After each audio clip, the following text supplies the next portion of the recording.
মোটা টাকা bank loan এবং ইন্স্যুরেন্সের লোভে চুরির সাজানো নাটক।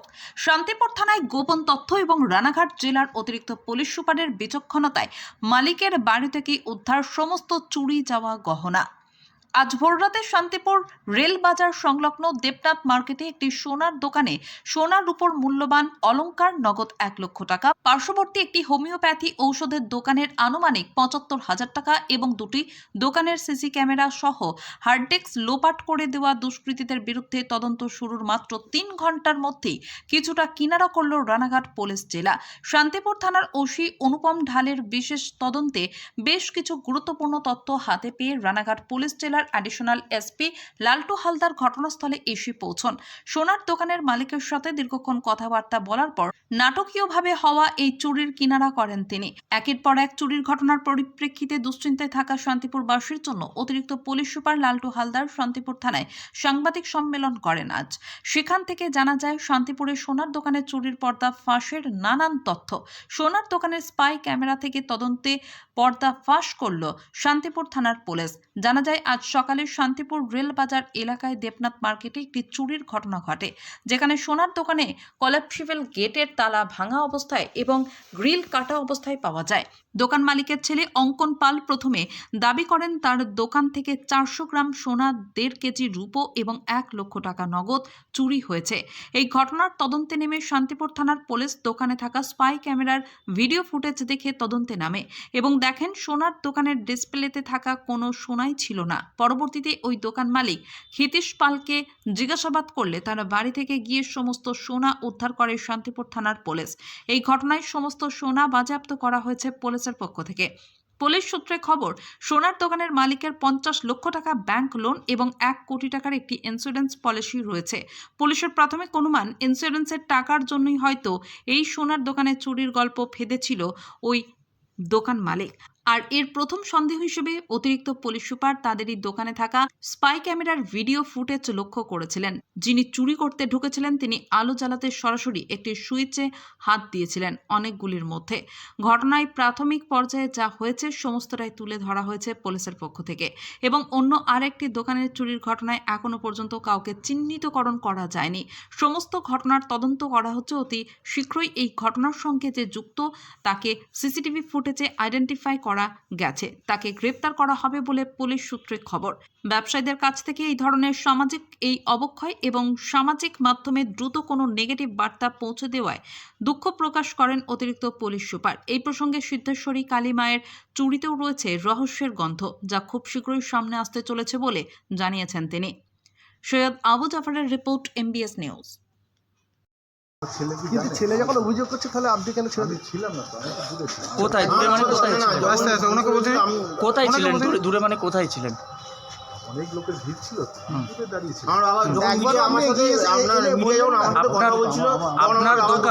আপনার দোকান ভিড় যখন এসছে আপনি তো আসবেন। কথার মধ্যে কথা বলা না না, যখন আপনারা মিডিয়া আমাকে জিজ্ঞেস করছিলেন দোকানে, তখন আমার বাবা দোকানে ছিল না। আমি বাবার কাছে জিজ্ঞেস না করে আমি বলে ফেলেছি। পরে তোমার বাবার সঙ্গে কথা বলেছেন? হ্যাঁ, পরে আমি জানতামই না যে এরকম, কিন্তু অ্যাকচুয়ালি চুরি হয়েছে।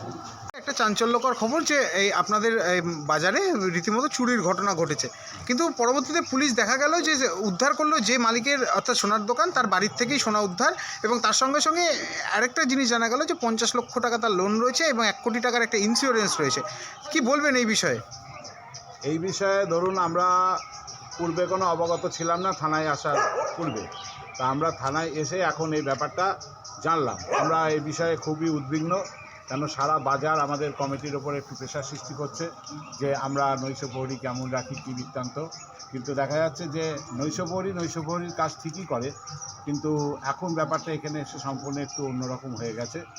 কারণ যারা ইনশিওরটা করেছেন আমরা জানতে পারলাম তাদের দ্বারাই এই অপরাধ কাজটা হয়েছে সংগঠিত।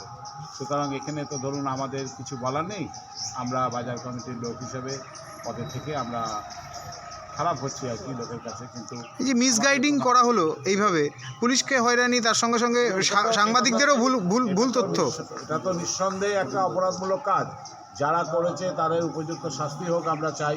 কারণ এইভাবে প্রশাসনকে হয়রানি করা, বাজার কমিটিকে হয়রানি করা, সমস্ত মানুষকে সকাল থেকে হয়রানি করা, আমরা যেভাবে দৌড়ঝাঁপ করেছি, পুলিশ প্রশাসনের কাছে আসা, পুলিশকে ডেকে নিয়ে যাওয়া, আমাদের প্রশাসন যথেষ্ট এ বিষয়ে তৎপর, এবং ওনারা যদি তৎপর না হতেন তাহলে পরে আজকে এই রহস্য উদ্ঘাটন হতো না। হয়তো আমরা ভাবতাম বা সবাই ভাবতো এটা একটা বড় রকম ক্রাইম হয়ে গেছে।